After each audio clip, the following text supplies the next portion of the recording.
Good evening, नमस्कार सभी को। बहुत बहुत स्वागत है सभी का।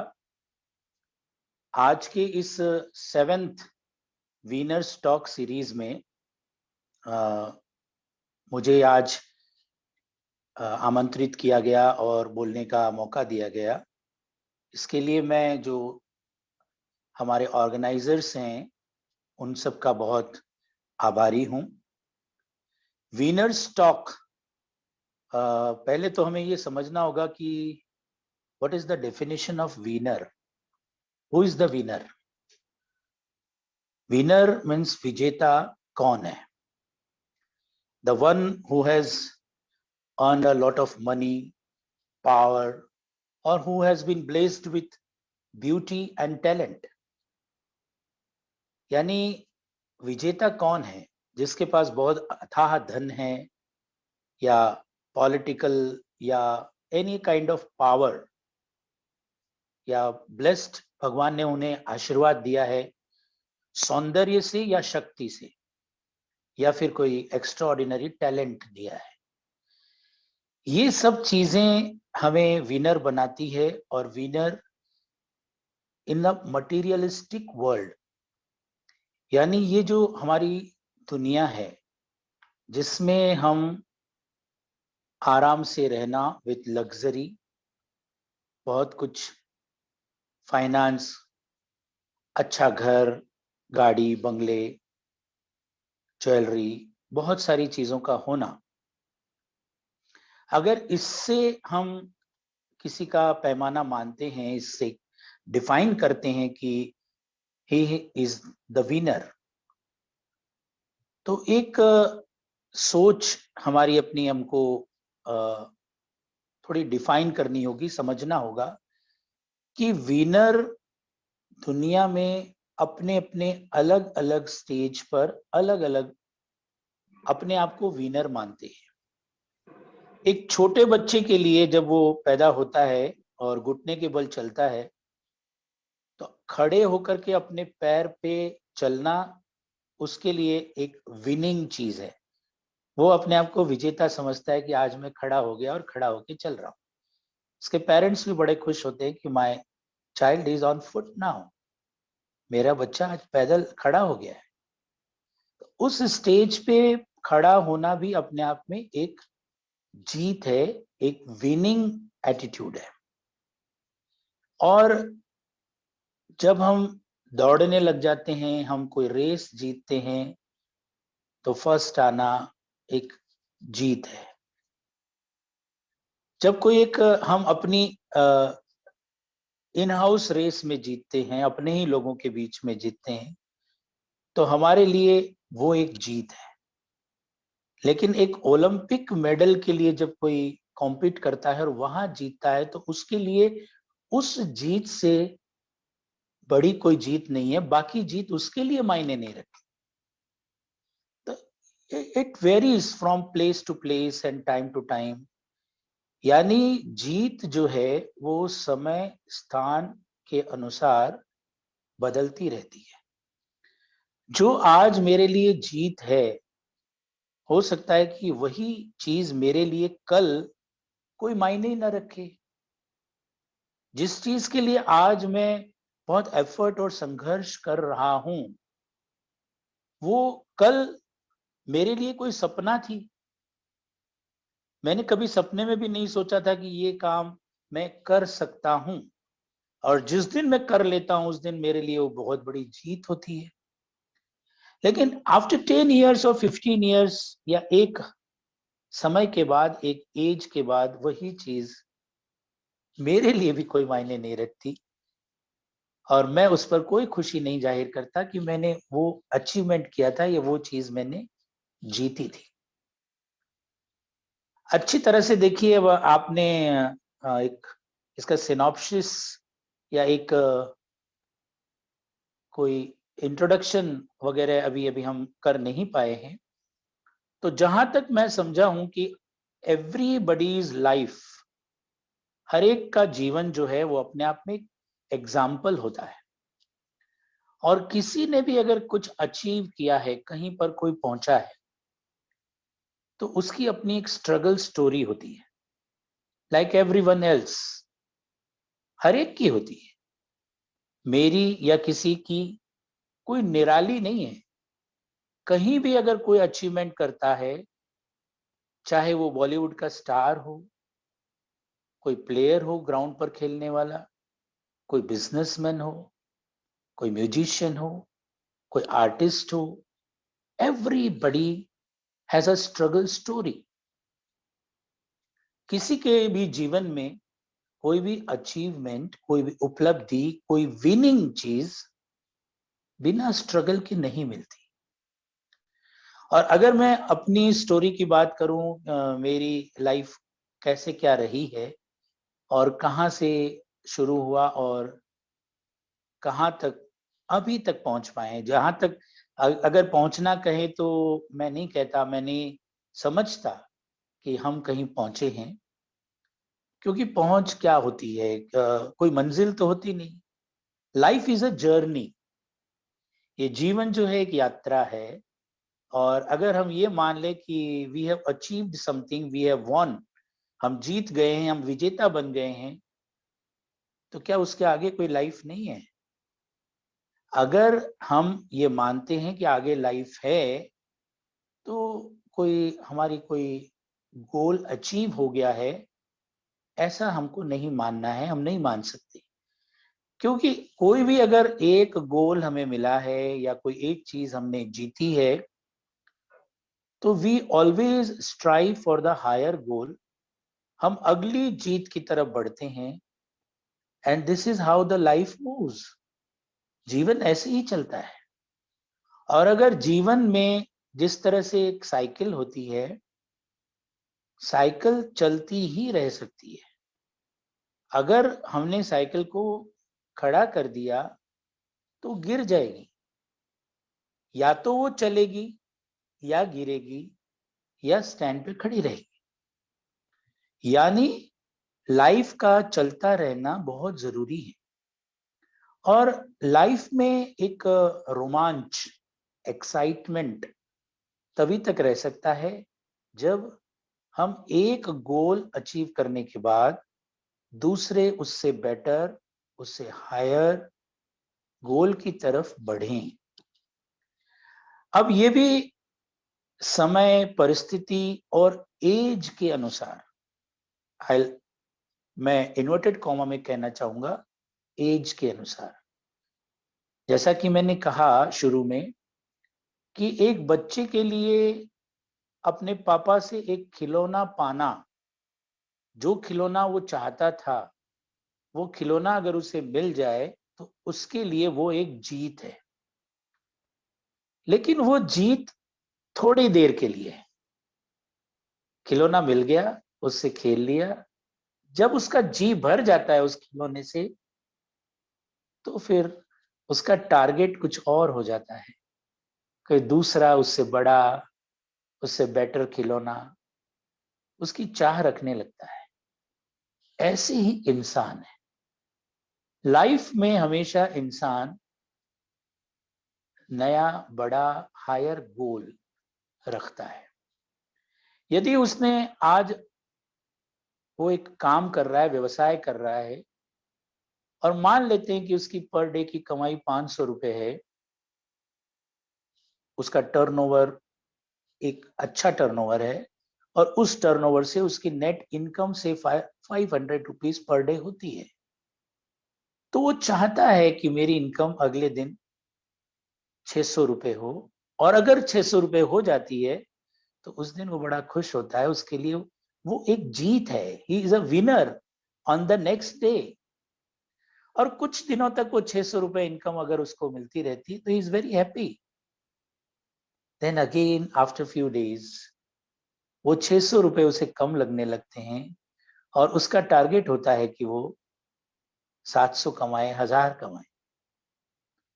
इस तरह से हमारी जो इच्छाएं हैं, हमारी जो डिजायर है, वो समय, वक्त के अनुसार, परिस्थितियों के अनुसार बदलती रहती है।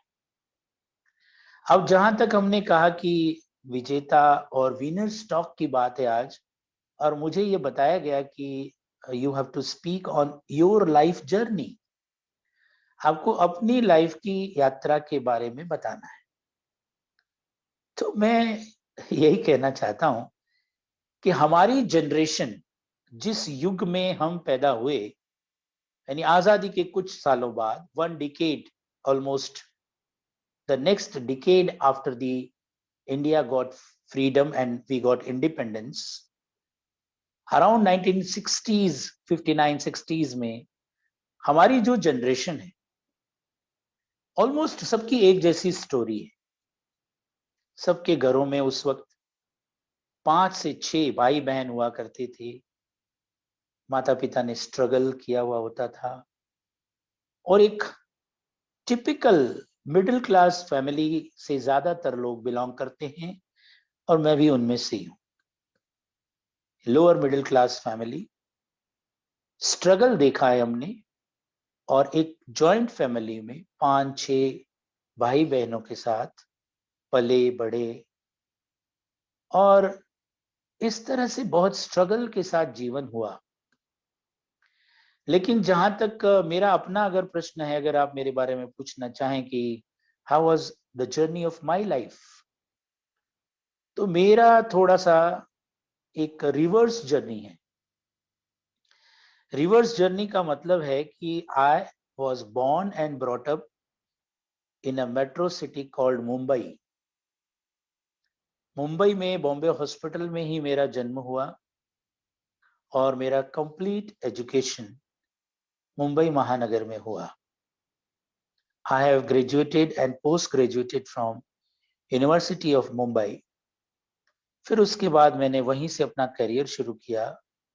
I was in a corporate, मैं उस वक्त एक कॉर्पोरेट में जॉब करता था, इन सेल्स एग्जीक्यूटिव में। इट वॉज से अराउंड 1979-80s। उस वक्त मैं कॉर्पोरेट में था और कॉर्पोरेट कल्चर और Mumbai, you can very well imagine. उसके बाद मैंने कभी विलेज या टाउन, छोटा टाउन कभी लाइफ में देखा नहीं था, और राजस्थान में जिंदगी में पहले कभी नहीं आया था। Then somehow the destiny took me to my hometown in Rajasthan in 1983, और 1983 में मैं यहाँ आकर के because of some my family assignment, हमारे कुछ लैंड के डिस्प्यूट्स थे हमारे नेटिव प्लेस में, तो उनको सॉल्व करने के लिए मैं फादर के साथ आया था। And it took some time, उसमें थोड़ा समय लग गया। So I started something here, time pass करने के लिए एक वक्त और कुछ शुरू करने के लिए I started coaching the students. मैंने अपने ही घर से, अपने छोटे से एक प्लेस से 3 स्टूडेंट्स से, just with 3 students I started a coaching institute and it got started. और उसके बाद फिर मैं यहीं का होकर के रह गया। जनरली लोग छोटे जगह से, छोटे टाउन या विलेज से बड़े सिटीज में, बड़े टाउन्स में, महानगर बॉम्बे तो सबका एक सपना होता है। आज लोगों का सपना न्यूयॉर्क, लंदन, ऑस्ट्रेलिया, सिंगापुर ये होने लगा। लेकिन हमारे जमाने में गांव से शहर जाना, मुंबई कलकत्ता जाना भी एक सपना हुआ करता था। और उस सपने की नगरी से मैं एक छोटे से कस्बे में, झुंझुनू में आया, और ऐसी जगह पर जहां पर मेरी पढ़ाई लिखाई एक अलग एनवायरनमेंट में हुई थी, with complete glamour world and all. I was a multi-talented student at when I was in college and school. I was a very active student in many of the fields. और मेरी wife, she was also born and brought up in Mumbai. वहीं पर उनकी पैदाइश हुई। She was a convent student और graduation भी उनका वहीं मुंबई में हुआ। अब हम दोनों ने कभी राजस्थान देखा ही नहीं था। राजस्थान का वेदर क्या होता है, यहाँ का कल्चर क्या होता है, यहाँ की रहन सहन क्या होता है, यहाँ की डिफिकल्टीज क्या होती है, हमें नहीं पता था। जब हम आए यहाँ पर झुंझुनू, दोनों जब शादी भी उन्हीं दिनों में हो गई, जैसे ही हमारा यहाँ आना हुआ, वी गॉट मैरिड। और यहाँ आए तो साहब लाइट नहीं थी घर में, टेलीफोन तो बहुत दूर की बात है, और वो टेलीफोन भी लैंडलाइन के हुआ करते थे। और हमारे यहाँ जो लैंडलाइन टेलीफोन भी था उसमें डायलर नहीं हुआ करते थे, there was no instrument to dial.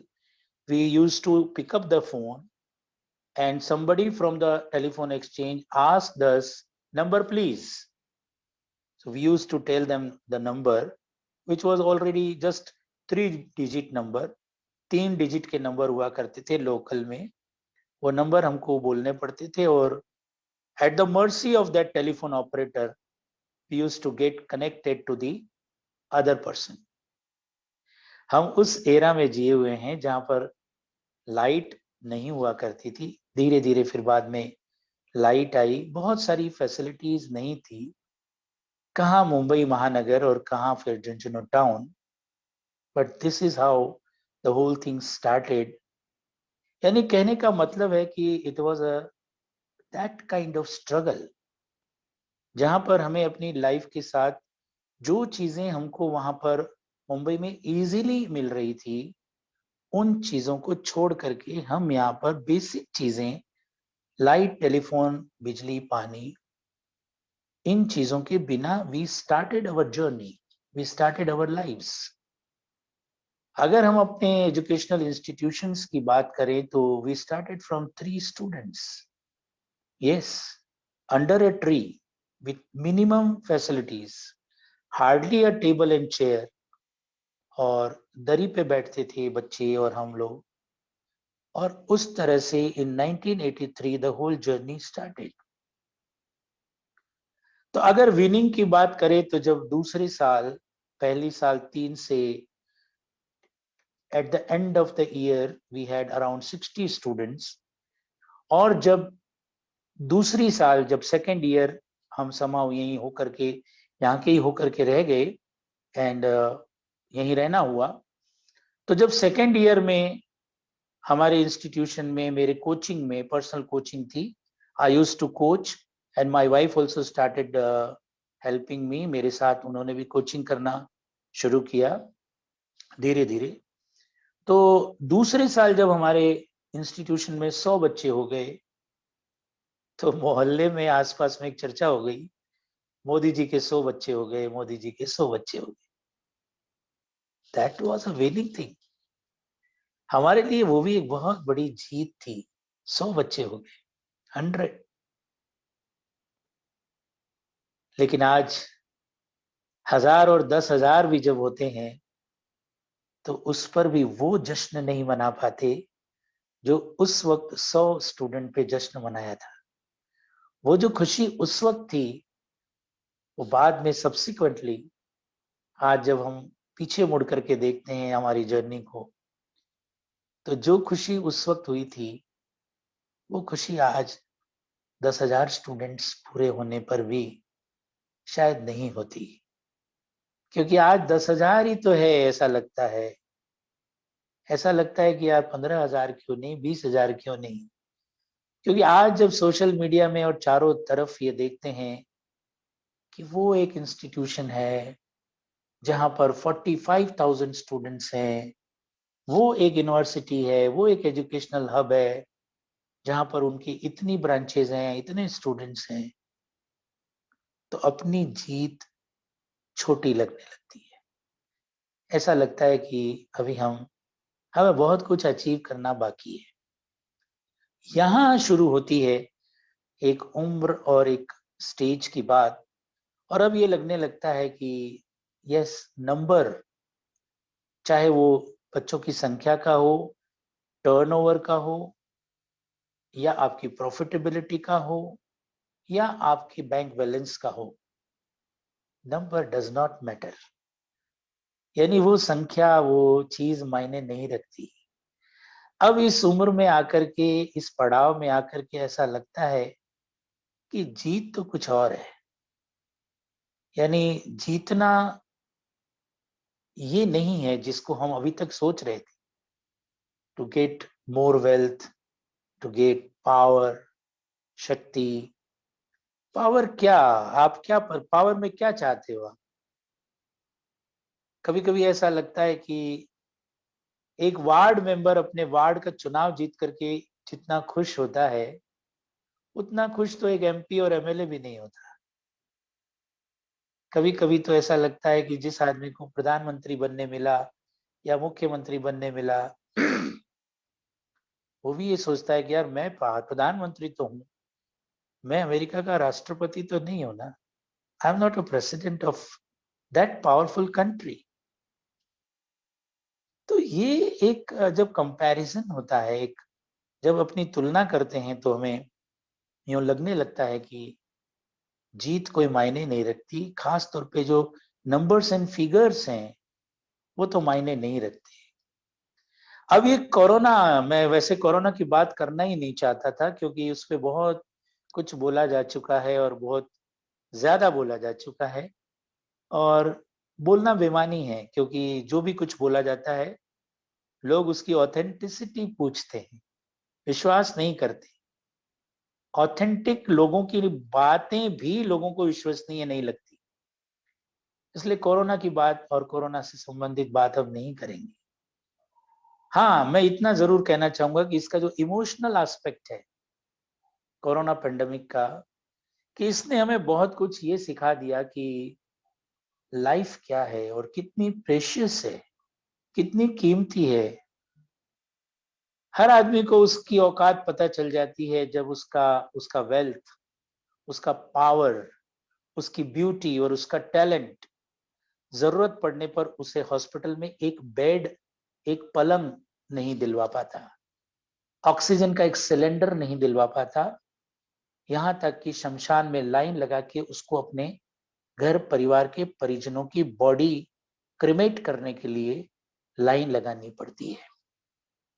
तब सारा का सारा धन, power, beauty, talent and strength दरी की दरी रह जाती।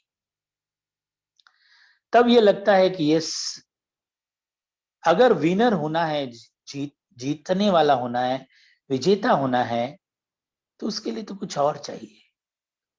ये सब चीजें तो छूट जाएगी यहीं पर, इनका कोई मोल नहीं है, ये सब यहीं रह जाएगा।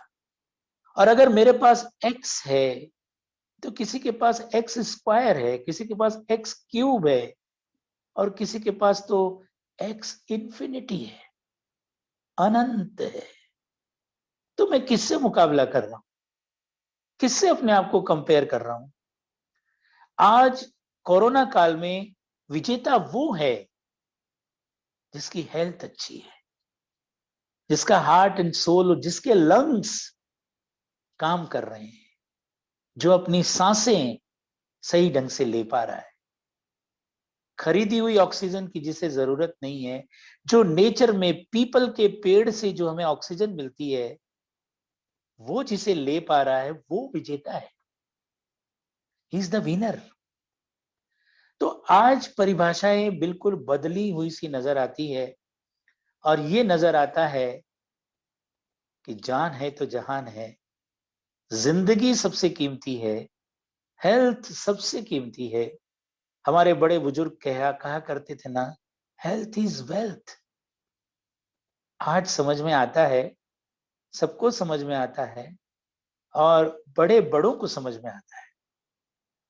आज अगर हम सुबह जल्दी उठ जाते हैं, अपना रूटीन प्रॉपर है, हम वॉकिंग कर पाते हैं या कोई भी exercise, yoga, swimming, walking, jogging, anything, cycling, anything, घर में बैठ करके हम अगर कुछ प्राणायाम कर पाते हैं, मेडिटेशन कर पाते हैं, शांति से अगर हम मेडिटेट कर पाते हैं, और हमारे मन मस्तिष्क में अगर हमारे विचार पॉजिटिव हैं, पॉजिटिव वर्ड, ओ नो, इस समय बड़ा डर लगता है इस पॉजिटिव वर्ड से। लेकिन अगर हमारी विचार, हमारे विचारधाराएं पवित्र हैं, हम अपने जीवन की सांस और अपने आप को प्रॉपरली मेंटेन कर पाते हैं, तो इस समय यही सबसे बड़ा विजेता होना है। और ये विजेता जो है वो किसी भी हाल में खुश रहेगा। तो आज ये एक बहुत बड़ी बात मुझे लगती है कि अब हमारे लिए ये समय आ गया है कि विजेता होने की परिभाषा हमें नई बनानी पड़ेगी। ये जो before corona and after corona, ये जो एरा है, ये एक नए युग की तरह जाना जाएगा। जैसे हम कहते हैं ना कि बिफोर इंडस्ट्रियलाइजेशन या बिफोर फायर वॉज इन्वेंटेड या before electricity was invented, before industrialization, ये सब बातों में अब एक आने वाली पीढ़ी ये इन दो काल खंडों को, इन दो टाइम पीरियड्स को अलग अलग तरीके से स्टडी करेगी, एनालाइज करेगी, before corona and after corona. तो जब ये आफ्टर कोरोना की बात आएगी तब हम सबको मिलकर के अब ये सोचना होगा, बहुत गहराई से सोचना होगा, इनफ इज इनफ, बहुत हो गया। हम लोगों ने धन, शक्ति, मटेरियल और प्रकृति के संसाधनों का, इसकी जो इंफ्रास्ट्रक्चर के जो साधन हैं, उनका बहुत दोहन कर लिया, बहुत उपयोग कर लिया, उपभोग कर लिया, और यहां तक कहें कि हमने इनका दुरुपयोग कर लिया। हमने इसको निचोड़ लिया है for our benefit, our luxury, not benefit, our entertainment, हमारे मनोरंजन के लिए, हमारी लग्जरी के लिए, हमें अपने आप को सुप्रीम पावर बताने के लिए। We are powerful, we are the species, हम वो प्रजाति हैं जो सब कुछ कर सकते हैं। एक दूसरे से ऊपर उठना, प्रकृति से ऊपर उठना, ये सब जो हमने कर लिया, अब हमें समझना होगा कि प्रकृति कभी भी कुछ भी हमसे वापस ले सकती है, और तब हमारे सारे साधन और शक्तियां छोटी पड़ जाएगी जब हम एक अदृश्य वायरस जैसी चीज से, इनविजिबल, जो हमें दिखाई भी नहीं देता, ऐसे किसी वायरस या फंगस से हार जाएंगे। तब लगता है कि हम क्या विनर है, किस चीज से विनर है। सांस है, सांसों की डोरी है, ये कभी भी किसी की भी कभी भी रुक सकती है। तो ये बहुत बड़ी शिक्षा है, बहुत बड़ा हमारे लिए एक लेसन है। और आज मैं अपने इस छोटे से टॉक में जो मुझे मौका मिला है, मैं यही संदेश देना चाहूंगा कि we have to respect mother nature. प्रकृति का हमें सम्मान करना चाहिए, हमें इसको लौटाना चाहिए। हमें बहुत कुछ मिला है, यहां तक जो हम पहुंचे हैं, मानव जाति जो यहां तक पहुंची है, प्रकृति का बहुत बड़ा उपकार है हमारे पर। हमें अग्नि, वायु, पृथ्वी, आकाश और शून्य, इन सब चीजों ने मिल करके बहुत कुछ दिया है। Now it is our turn to return it back. हमें उसे वापस लौटाना होगा। हमें उस प्रकृति में जो चीजें हमें फ्रीली मिल रही है, से फॉर एग्जाम्पल ऑक्सीजन, ऑक्सीजन जो हमें फ्रीली मिल रही है, उसकी हमने कदर नहीं की। हमने कभी ये नहीं सोचा कि एक सांस हम जब लेते हैं तो एक सांस हमें छोड़नी पड़ती है। ये कभी एहसास हमें हुआ नहीं। और आज जब एक ऑक्सीजन के सिलेंडर के लिए लोग अपने ATM cards, bank balance, bank की चेकबुक लिए घूम रहे हैं, जरूरत पड़ने पर उनको वो ऑक्सीजन नहीं मिल रही है। इससे ज्यादा बड़ा सबक हमें क्या मिलेगा? तो इस तरह से हमें अपने थॉट, अपने बिहेवियर, अपने एटीट्यूड को चेंज करना पड़ेगा। We have to be kind enough. हमें कृतज्ञता शो करनी पड़ेगी, हमें कृतज्ञ होना पड़ेगा। सिर्फ शो करने की बात नहीं है, it has to come from within. इसे अंदर से आना पड़ेगा। और जब हम अंदर से कोई चीज लाएंगे तभी हमारा जीवन पवित्र होगा। और जो चीजें हमें फ्रीली मिल रही है, मिल रही थी, उसकी हम कदर करेंगे, उसको बचाए रखेंगे आने वाली पीढ़ी के लिए, आने वाली नस्लों के लिए। तब ये काम हो पाएगा। आज हमारी जीत, हमारी हार, ये सब बेमानी हो जाती है अगर हम इन चीजों की तरफ ध्यान नहीं देंगे तो। बदकिस्मती से आज जिस तरह का पॉलिटिकल सिनेरियो हमारे चारों तरफ हो गया है, जिस देश में हम रह रहे हैं, जिस तरह के वातावरण में हम रह रहे हैं, हमें बहुत रीथिंक करने की जरूरत है, बहुत कुछ सोचने की जरूरत है। हमारे देश का जो माहौल बन गया है पिछले कई सालों से, जिसमें हम भी कल्प्रिट है, हम भी भागीदार हैं, हमारी सोच भी भागीदार है। आज हमारे देश में एक माहौल बन गया है, हमें लेना है। We are the takers. हमें ज्यादा से ज्यादा मिले, सरकार से मिले, फ्री का मिले, हमें देना ना पड़े, हम टैक्स बचा लें, हम हमारी जिम्मेदारियों से बच जाएं, हमें सरकार फ्री में दे दी। लोग ये सोचते हैं कि हमें आरक्षण का लाभ मिल जाए। मैं कोई चीज कर पा रहा हूं, मैं डिजर्व कर रहा हूं इसलिए नहीं, बल्कि मैं हकदार हूं इसलिए मुझे मिलना चाहिए। मैं अमुक जाति से हूं, मैं अमुक कैटेगरी में हूं इसलिए मुझे मिलना चाहिए, not because I deserve it. ये बहुत बड़ी सोच हम सबको सुधरना होगा। हमारी जो हमारे अपने एटीट्यूड है बड़े बड़े लोगों के, अगर मैं आरक्षण की बात को एक साइड में रख भी दूं, लोग आज स्थिति ये है कि अपने आप को कमजोर तबके में लाना चाहते हैं। बिलो पॉवर्टी लाइन में अपना नाम लिखाने के लिए लोग करप्शन करते हैं कि मुझे बीपीएल का कार्ड बनवा दो, मुझे इकोनॉमिकल बैकवर्ड क्लास का कार्ड बना दो, so that I can take the XYZ benefit of the government scheme. ये हमारा एटीट्यूड है। क्या हम कोई चीज इसलिए नहीं पाना चाहते कि हम डिजर्व करते हैं? मैं आज इस विनर स्टॉक में एक बात कहना चाहूंगा कि हम सबको अपने आप को बेस्ट करने की कोशिश करनी चाहिए। हम सबको ये प्रयास करना चाहिए कि हम अपनी क्वालिटी द बेस्ट बनाएंगे और करेंगे।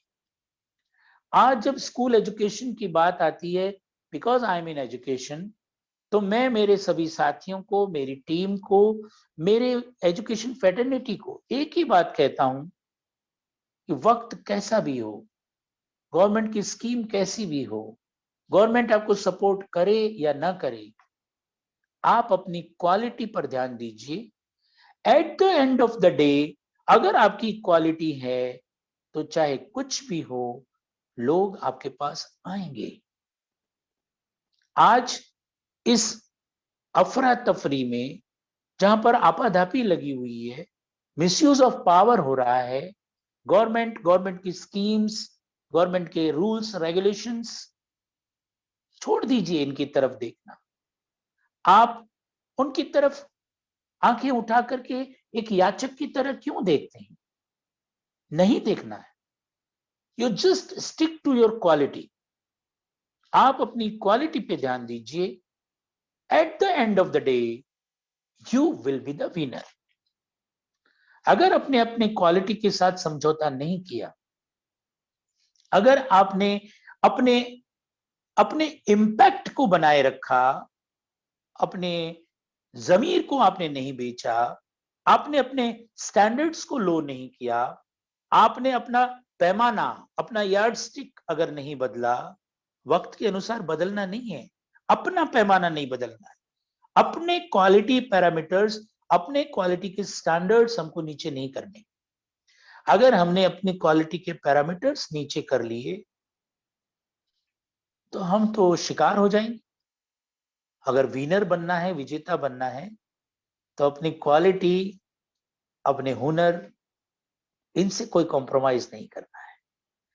आज कोई गवर्नमेंट की स्कीम का फायदा उठाने के लिए, किसी कैटेगरी में आने के लिए मुझे सब्सिडी लेनी है, XYZ गवर्नमेंट की स्कीम है, उसमें फला फला सब्सिडी है, उस सब्सिडी का फायदा उठाने के लिए मैं कोई भी कॉम्प्रोमाइज करने के लिए तैयार हो जाऊं?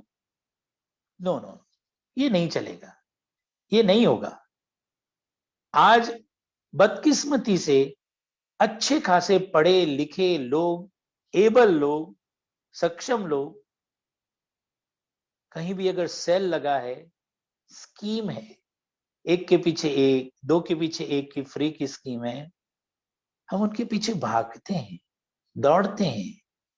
We wait for the schemes, we wait for that sale. क्या हमें ये समझ में नहीं आता कि वो सेल क्या है, वो स्कीम क्या है? क्या जो सेलर है वो अपने आप को लुटा करके आपको स्कीम दे रहा है?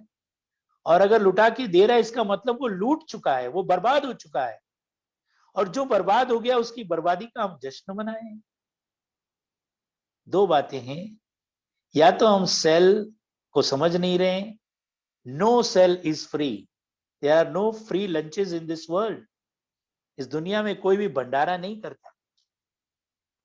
ये जो भंडारा और लंगर में क्या भोजन करने वाले हम लोग हैं? क्या हम डिजर्व नहीं करते कि हम अपने मान सम्मान से, अपने खून पसीने की कमाई से जिस चीज की जो कीमत है वो चुका के हम प्राप्त करें? क्या आपको ऐसा लगता है कि सेल में कोई चीज लेकर के, स्कीम में कोई चीज लेकर के, सब्सिडी का अनड्यू एडवांटेज उठा करके हम विजेता बन सकते हैं? नो, नेवर, कभी नहीं बन सकते।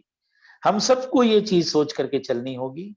और इसीलिए मैं कहना चाहूंगा कि हम सबको विजेता अगर बनना है तो विनिंग एटीट्यूड रखना होगा, पॉजिटिव एटीट्यूड रखना होगा, मदर नेचर को केयर करना होगा, और विनिंग दिल से होनी चाहिए, जेन्युइनली होनी चाहिए। With these words I thank you very much. आप सभी का बहुत बहुत धन्यवाद। Thank you.